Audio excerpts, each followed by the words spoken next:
So Matt, if we can start by talking about this team, how did it come about that you got the contract here?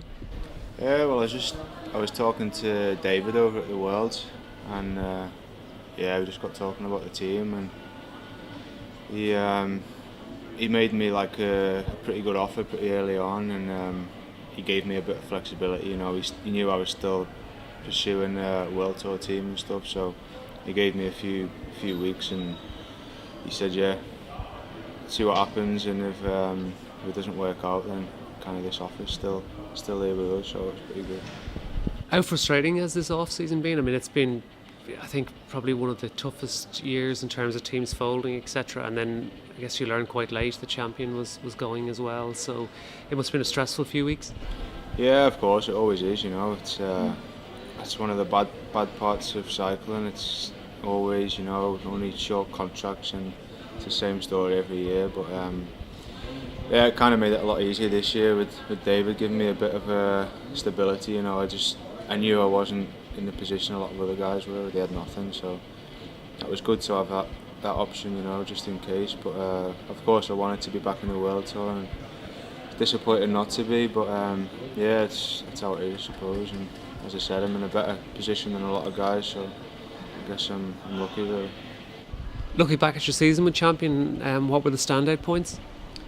Um, I think I had a pretty consistent year really. Like I didn't have any really huge results. I nearly pulled off a couple of times, like the stage in California and things like that.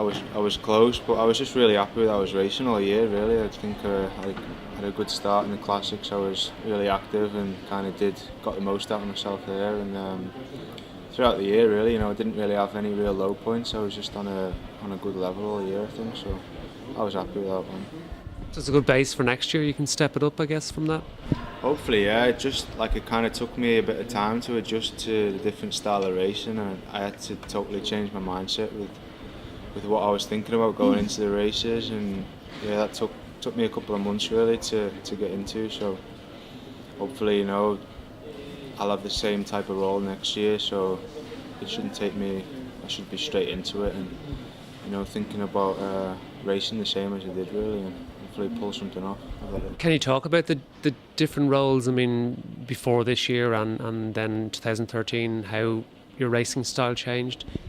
Yeah, well, I was just a lot of it was, you know, not just trying to go into the breakaways, because you know sometimes that's easy, you know, just to go in the early break, but I was really thinking about going into the breaks that were going to stay away, and not just, you know, suicide breaks and stuff, and sometimes like it was really hard to hold back some days when you know there's a breakaway going to go, and it's more than likely not going to stay away, but then it's, you know, what's going to happen next. You know, I'm always thinking about myself and how I can get the best out of myself that day, and like the last few years it's been like the total opposite, you know. It's been drawing the fire for the sprinters, you know, to save the sprinters' legs for later, Yeah, etc. exactly. It's like my whole role is totally, you know, opposite. Like the last years I was the guy on the front of the peloton trying to catch the breakaway, and you know, vice versa this year. So it was more of a leadership role. Will you have that as well with this team? Yeah, I think you know, as one of the older guys on the team and more experienced, it's certainly going to be a lot more pressure on me to perform next year. So that's kind of a good thing. It's something I think I need, and I'm looking forward to. Yeah, but you know, I'm certainly not the standout strongest guy on the team. You know, we have a lot of other like younger guys as well who are flying fit. So it's just going to be same as always, really. You know, the strongest guy on the day is going to be the leader, and we'll see who it is. How has your impression been thus far? I mean, you've only spent a couple of days with the team, but you know, what's your initial impression of things? Yeah, so far so good. Everything's been great. We've had a good couple of days training so far, and everything's going smooth and looks good. So pretty optimistic. Yeah. How has your training been? You know, thus far. I mean, it's early days yet, but are you happy enough with what you've been doing?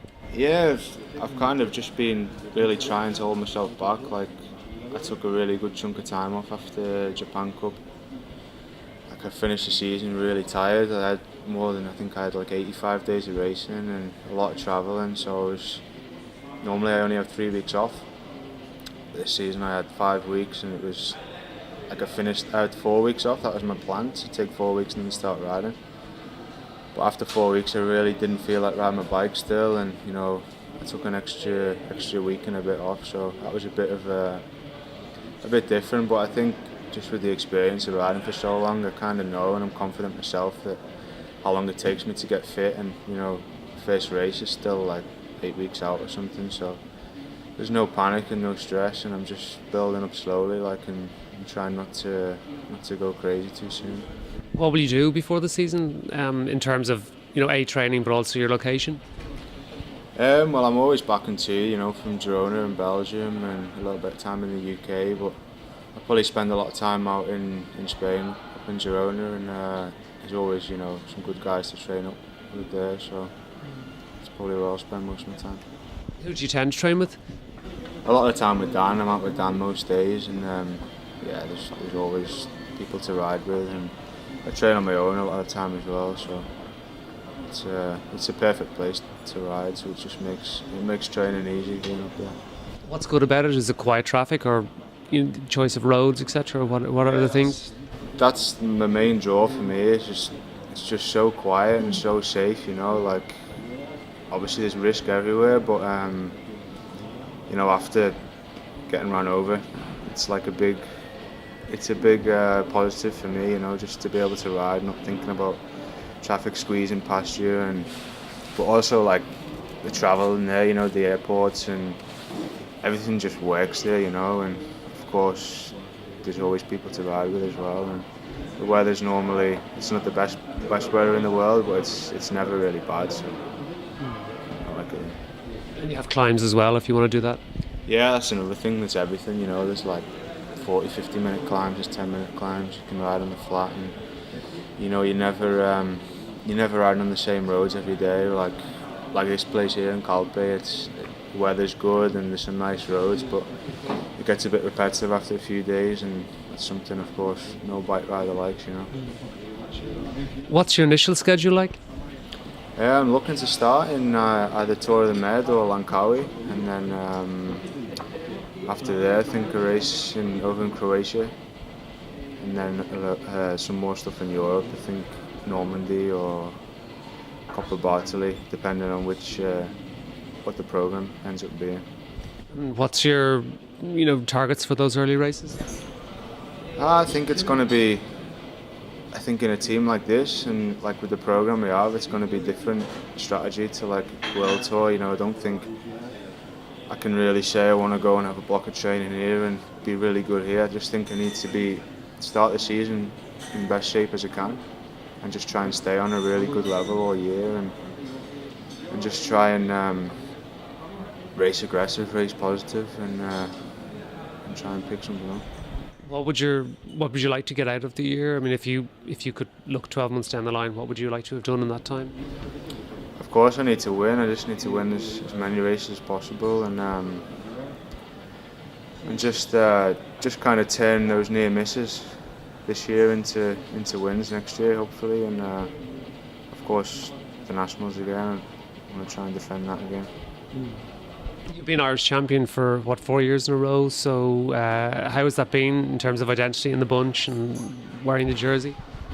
Yeah, it's definitely helped. I think it's just kind of kept me a little bit in the spotlight the whole year, and it's always nice, of course, to have the jersey and to race all around the world in it, and it's definitely helped me. So it's always going to be a goal to try and keep it. Yeah. And I presume return to World Tour is going to be a goal? Yeah, of course. I think that's where I'm at my best. Riding a World Tour team as a domestic and helping a strong leader, but it's always going to be a goal to get back there. Or to be back in a professional team, whether it be through this team or another team. Or if you had the choice, being with a World Tour team and riding for a big leader, or being in a Pro Conti team but having a leadership role, which is best suited to you? I think I can win races, But my strongest point is, you know, I think I have a big engine and I can work really well for a leader, and that's where I think I'm at my best. So that's where I prefer to be and where I want to get back to.